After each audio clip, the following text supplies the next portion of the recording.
This is my next video on chapter manufacturing industries. Last video में हमने agro based industries की textile industry and cotton textile industry को complete किया था.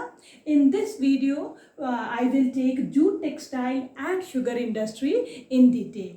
तो let's begin with jute textile. Okay, so beta, after cotton textile, our next agro-based industry, next textile industry is jute textile. Jute आप लोगों ने शायद नहीं देखा हो या देखा हो, पता नहीं बेटा. It is mainly confined in West Bengal. वहीं पर होता है जूट. ठीक है, जूट के आपने कारपेट्स देखे होंगे, फुट मैट्स देखे होंगे, jute carpets, foot mats, ropes बनती हैं जूट की. बहुत लिमिटेड प्रोडक्शन होता है जूट का हमारे इंडिया में. अगर इसको हमको बहुत डेवलप करना है तो इसको हमको डाइवर्सिफाई करना पड़ेगा, इसके प्रोडक्ट्स को. और अब हो गए हैं डाइवर्सिफाई. अब जूट की ज्वेलरी बन रही है, अब जूट के कपड़े बन रहे हैं. एक कपड़ा, थोड़ा सा धागा कॉटन का, एक दो धागा जूट का. तो इस तरह से इसके प्रोडक्ट काफ़ी डाइवर्सिफाई हो रहे हैं. Okay, jute industry. The first jute mill was established in 1855 in Kolkata. अगर आपको याद होगा, अभी अभी हमने कॉटन टेक्सटाइल पढ़ी थी जो थी 1854 मुंबई. इसको 1854 मुंबई याद रखना है और इसको 1854 मुंबई और यहाँ इसको हमको याद रखना है 1855 कोलकाता. तो एक ही बेटा एक साल के बाद तो ये दोनों हमारी first mill was established, jute mill 1855 in Kolkata. India is largest producer of jute goods. हम सबसे बड़े प्रोड्यूसर हैं, लेकिन एक्सपोर्टर, जब एक्सपोर्ट की बात आती है तो we are in second number after Bangladesh. तो ये हमारी प्रेजेंट स्टेटस है जूट टेक्सटाइल का. Now as I have told you just now, जितनी भी हमारी जूट मिल्स हैं सारी वेस्ट बंगाल में ही कॉन्सेंट्रेटेड है. इसके लिए बेटा आपको थोड़ी सी हिस्ट्री पता होनी चाहिए. जब इंडिया और पाकिस्तान का पार्टीशन हुआ था 1947 में, तो आपको मालूम है एक तो पाकिस्तान जहाँ प्रेजेंट है वो था, और एक जो बांग्लादेश, जिसको आज हम बांग्लादेश कहते हैं, ये भी पाकिस्तान का ही पार्ट था. इसे हम कहते थे ईस्ट पाकिस्तान. बांग्लादेश ईस्ट पाकिस्तान था. तो जब डिवीजन हुआ इंडिया और पाकिस्तान के बीच में, तो जो ईस्ट पाकिस्तान, जिसे जो प्रेजेंट बांग्लादेश है, सारे जूट प्रोड्यूसिंग एरिया हमारा ईस्ट पाकिस्तान में चला गया और केवल जूट मिल्स इंडिया में रह गई. उस समय हमारी क्या पोजीशन थी कि हमारे पास जूट का प्रोडक्शन था ही नहीं, क्योंकि सारा जो जूट प्रोडक्शन था वो तो प्रेजेंट बांग्लादेश या ईस्ट पाकिस्तान के पास चला गया. उसके बाद से हमने धीरे धीरे धीरे धीरे जूट का प्रोडक्शन स्टार्ट किया और आज हम लार्जेस्ट प्रोड्यूसर ऑफ जूट हो गए हैं India in the world.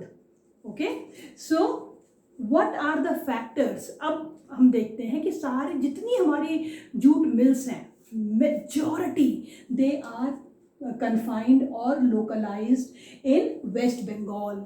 Waste Bengal में factors responsible for its localisation in West Bengal बोलेंगे बेटा, या क्वेश्चन आ जाता है हुगली बेसिन. हुगली क्या है बेटा? एक रिवर है. हुगली गंगा की डिस्ट्रीब्यूटरी है जो वेस्ट बंगाल में आती है. यहाँ बस इसी हुगली बेसिन के पास में सारी हमारी फैक्ट्रीज लोकलाइज्ड हैं. तो what are the factors for its localisation? Either it can be asked in West Bengal or Hooghly Basin. Number one, availability of raw material. It is one of the major factor. वहीं raw material होता है, वहीं उसको processing होती है. Inexpensive water, वहाँ पर पानी है हुगली रिवर का, और इस हुगली रिवर के वाटर को दो तरीके से यूज़ करते हैं. As a water transport for transportation of raw material and transportation of finished goods, as water transport, and for processing of raw jute. Jute को 2-3 महीने पानी के अंदर रखा जाता है। तो प्रोसेस करने के लिए पानी की बहुत ज़रूरत है और यही पानी वहाँ पर अवेलेबल है। 2-3 महीने के बाद उसके फाइबर्स निकाले जाते हैं। Third factor is cheap labour from these densely populated states. West Bengal अपने आप में डेंसली पॉपुलेटेड है, पास में बिहार है, उड़ीसा है, यूपी है। यहाँ की काफ़ी चीप और स्किल्ड लेबर यहाँ पर आराम से मिल जाती है। नेक्स्ट, वेस्ट बंगाल में कोलकाता सिटी एक बहुत बड़ा अर्बन सेंटर, जो अर्बन सेंटर कितनी सारी फैसिलिटीज़ देता है वो इस इंडस्ट्री को। वहाँ पर मार्केट है, फाइनेंस है, कैपिटल है, उसके अलावा एडवाइजरी है, काउंसलिंग है, many other urban facilities are provided to these jute industries from Kolkata city. इसके अलावा कोलकाता में पोर्ट है। Kolkata is a port city. तो जितना भी हमको एक्सपोर्ट करना है जूट को, जूट के रेडीमेड, चाहे वो जो भी प्रोडक्ट्स हैं, फुट मैट्स हैं या फिर कारपेट्स हैं या फिर क्लोथ्स है, ज्वेलरी है, they are easily exported from Kolkata port. So these are the main factors which are responsible for jute industries, jute textile industries in localization in Hooghly Basin or West Bengal. बेटा 5 marks का question आता है, what are the factors for its localization? Okay. Challenges faced by this industry. इस industry के भी कुछ challenge है, कुछ चैलेंज, एक चैलेंज बिल्कुल सेम है। कौन सा वाला? कॉटन टेक्सटाइल में पढ़ा था, stiff competition with synthetic fibre. इसको भी यही कंपटीशन मिल रहा है, stiff competition with synthetic fibre. Synthetic fibre जो है इसको भी कंपटीशन दे रहा है। कभी आप किसी मेले शेले में जाओ, वहाँ देखो कारपेट्स पड़े होंगे, कुछ कारपेट होंगे जो बिल्कुल ब्राइट कलर के होंगे और बड़े लाइट इन वेट होंगे और आपको बड़े अट्रैक्टिव लगेंगे। वो सस्ते हैं, क्यों? क्योंकि वो सिंथेटिक फाइबर के बने हैं। कुछ अलग पड़े होंगे जो बड़े हैवी होंगे, कलर्स उतने ब्राइट नहीं होंगे, वो होते हैं जूट के। उनकी कॉस्ट और सिंथेटिक फाइबर के कारपेट्स की कॉस्ट में बहुत अंतर होता है। तो ये सिंथेटिक जो है ये इसको बहुत कंपटीशन दे रहा है। लेकिन जूट के पास क्या है? It is skin friendly, it is biodegradable. लेकिन जो सिंथेटिक होता है ये स्किन के लिए अच्छा नहीं होता है, ठीक है। लेकिन क्योंकि हम लोगों की इतनी परचेजिंग पावर नहीं है, जो मिडिल क्लास इंडिया है वो सिंथेटिक फाइबर लेने को चल देता है, ठीक है। So the first problem with this industry is stiff competition with synthetic fibre. Second is इसका जो कंपटीशन है किसके साथ है? एक तो सिंथेटिक फाइबर के साथ है, एक दूसरे देश जो जूट प्रोडक्ट प्रोड्यूस करते हैं जैसे कि बांग्लादेश, ब्राज़ील, फिलीपींस, इजिप्ट। ये कंट्रीज़ भी अपना सामान जब इंटरनेशनल मार्केट में उतारते हैं तो they also give very good quality of jute goods. तो we have to face competition with these countries also. And the last is low internal domestic market. हमारे इंडिया के अंदर इसका मार्केट काफ़ी कम है, इसको हमको बढ़ाना है, इसको इन्हांस करना है, इसके डोमेस्टिक मार्केट को। तो हमको अपने प्रोडक्ट्स को डाइवर्सिफाई करना पड़ेगा और इसके लिए गवर्नमेंट ने एक पॉलिसी बनाई है, नेशनल जूट पॉलिसी।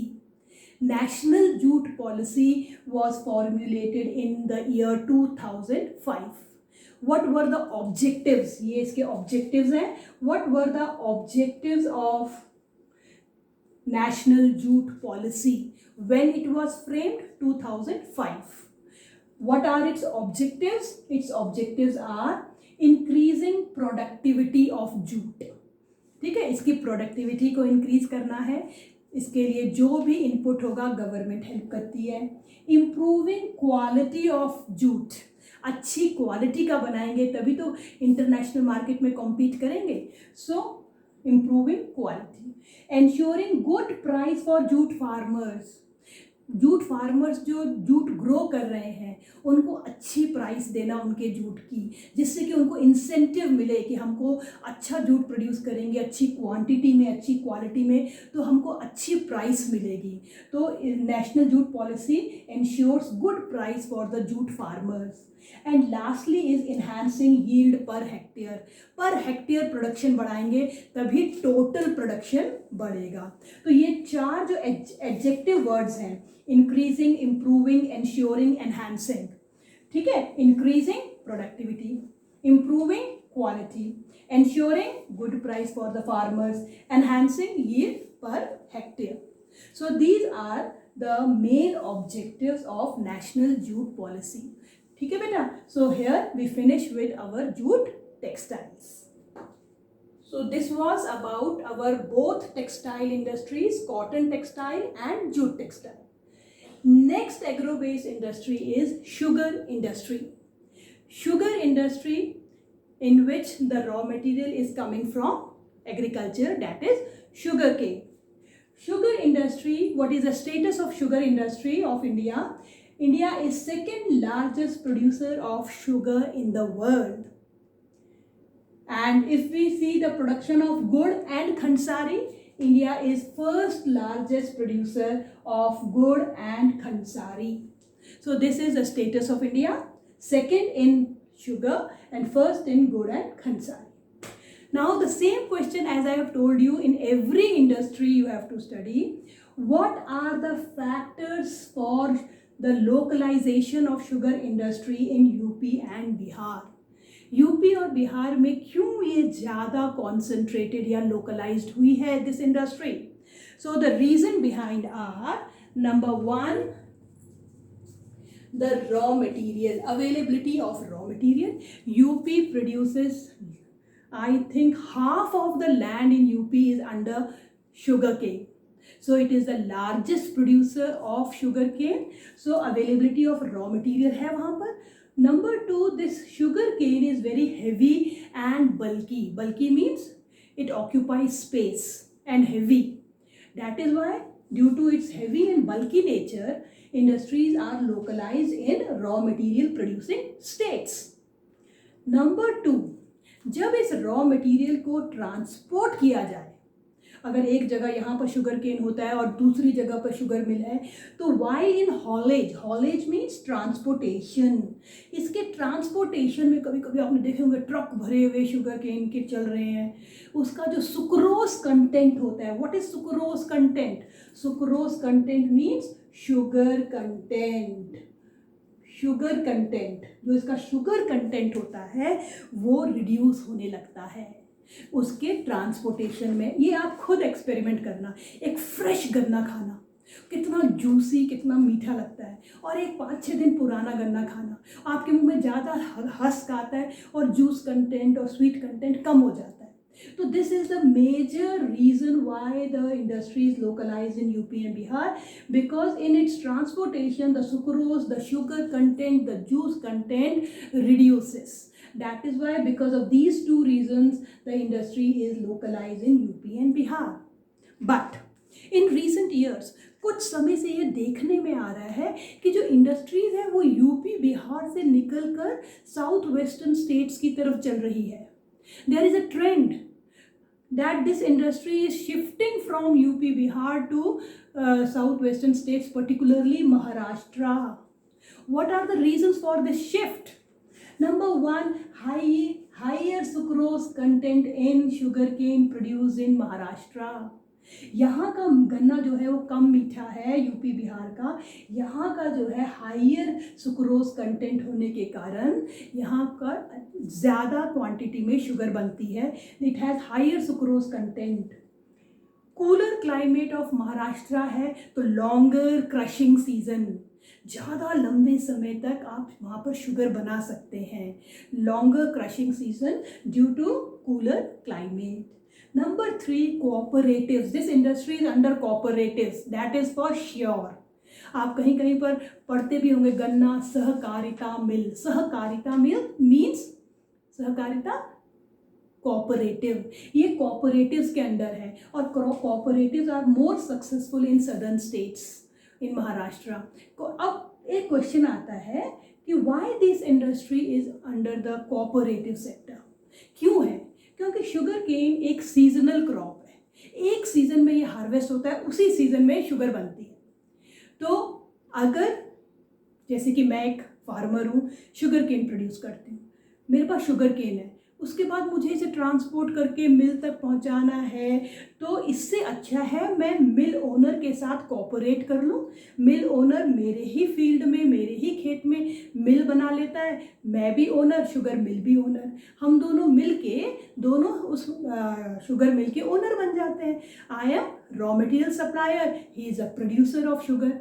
तो क्योंकि शुगर केन और जो शुगर केन है वो एक सीजनल क्रॉप है और इसको ट्रांसपोर्टेशन में इसका सुक्रोज कंटेंट कम होता है, तो अधिकतर जो शुगर मिल्स हैं they are particularly under the cooperative sector. Okay, next is what are the challenges faced by this industry. एक तो सबसे बड़ी प्रॉब्लम है ये सीजनल है नेचर की, एक ही सीजन में काम करती है, उसके बाद सारे वर्कर्स खाली, कोई काम नहीं है, तो इसका सीजनल नेचर है। ये तो हम हर एक में लिखेंगे, कोई भी इंडस्ट्री की प्रॉब्लम आए, old and inefficient methods of production. हमारे जो पूरा मशीनरी पुरानी हो गई है, machines needs to be upgraded. पुरानी मशीन्स, पुरानी टेक्नोलॉजी को धीरे धीरे हटाकर नई मशीन्स और अपग्रेडेड मशीन्स चाहिए। ट्रांसपोर्ट डिले, अगर ट्रांसपोर्ट में डिले हो जाए, जो अक्सर हो ही जाता है, कभी ट्रक वाले स्ट्राइक में बैठ जाते हैं, शुगर केन से लदे हुए ट्रक लाइन से खड़े हुए, तो इससे क्या होता है, सुक्रोज कंटेंट कम हो जाता है, the amount, the quantity and quality of sugar deteriorates. And maximise the use of bagasse. Bagasse क्या होता है, कभी आपने देखा होगा शुगर केन जूस पिया होगा, जब शुगर केन का जूस निकालते पीछे क्या बच जाता है पूरा, उसको, उसके जो वेस्ट है उसको कहते हैं बगास। इस बगास को क्या करें, इतना सारा निकलता है ये जूस निकालने के बाद, इसका प्रॉपर यूज करना है, मैक्सिमाइज यूज करना है। कैसे, बायोगैस बनाओ उसका, वो वेस्ट है, प्लांट वेस्ट है, वो उसको बायोगैस बनाओ और उसी एनर्जी से शुगर मिल को चलाओ, तो एनर्जी की भी सेविंग होगी और बगास का प्रॉपर यूटिलाइजेशन होगा और शुगर मिल को फ्री ऑफ कॉस्ट एनर्जी भी मिल जाएगी। ठीक है, so these are some of the problems faced by sugar industry. So here we finished our agro-based industries. In agro-based industries, we have taken 3 industries in detail: cotton textile, jute textile, and sugar industry. Thank you so much. Have a nice day.